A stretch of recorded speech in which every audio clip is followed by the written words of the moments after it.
AIDS ബോധവൽക്കരണ class നടത്തി. Chavara baby John memorial government കോളേജിൽ അലുമിനി അസോസിയേഷന്റെ നേതൃത്വത്തിലാണ് ക്ലാസ് സംഘടിപ്പിച്ചത്. Chavara baby John memorial government കോളേജിലാണ് അലുമിനി അസോസിയേഷന്റെ നേതൃത്വത്തിൽ എയ്ഡ്സ് ബോധവൽക്കരണ ക്ലാസ് നടത്തിയത്. പ്രിൻസിപ്പൽ ജോളി ബോസ് ക്ലാസുകൾ ഉദ്ഘാടനം ചെയ്തു. ഒന്നുകിൽ നമ്മൾ ഒരാളുടെ രക്തം ഔപചാരികമായിട്ട് നമുക്ക് സ്വീകരിക്കേണ്ടി വന്നു, അല്ലെങ്കിൽ ഒരാളുടെ മുറിവിൽ നമ്മൾ കൈ അല്ലെങ്കിൽ നമ്മുടെ ശരീരത്തിലെ ഏതെങ്കിലും ഭാഗങ്ങൾ അയാളുടെ മുറിവായിട്ട് കോണ്ടാക്റ്റിൽ വരാൻ ഇടവന്നിട്ടുണ്ടായിരുന്നു.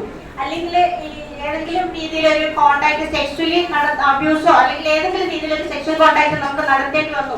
അങ്ങനെയൊക്കെയുള്ള കാര്യങ്ങൾ ഉണ്ടെന്ന് നമ്മൾക്ക് തോന്നിക്കഴിഞ്ഞു കഴിഞ്ഞാൽ ഈ പറഞ്ഞ ഈ ICTC എന്ന് പറയുന്ന സെന്ററിൽ നമ്മൾക്ക് സ്വകാര്യമായി ഒരു ഡോക്ടറുടെ സീറ്റുകളോ അല്ലെങ്കിൽ ഡോക്ടറുടെ കൺസൾട്ടേഷനോ ഒരു OP ചീറ്റുകളോ ഒന്നും തന്നെ ഇല്ലാതെ നമുക്ക് അവിടെ പോയി പരിശോധന നടത്താം. ഡോക്ടർ ടി തുഷാദ് അധ്യക്ഷത വഹിച്ചു.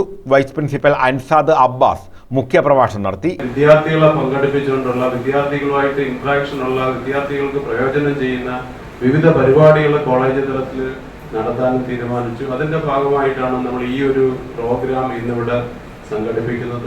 ഡോക്ടർ എസ് അഭിലാഷ്, ലൈജു തുടങ്ങിയവർ പങ്കെടുത്തു. ചെങ്ങന്നൂർ ഗവൺമെന്റ് ആശുപത്രി ICDC councillor S Sujamol class നയിച്ചു. News bureau, Chavara.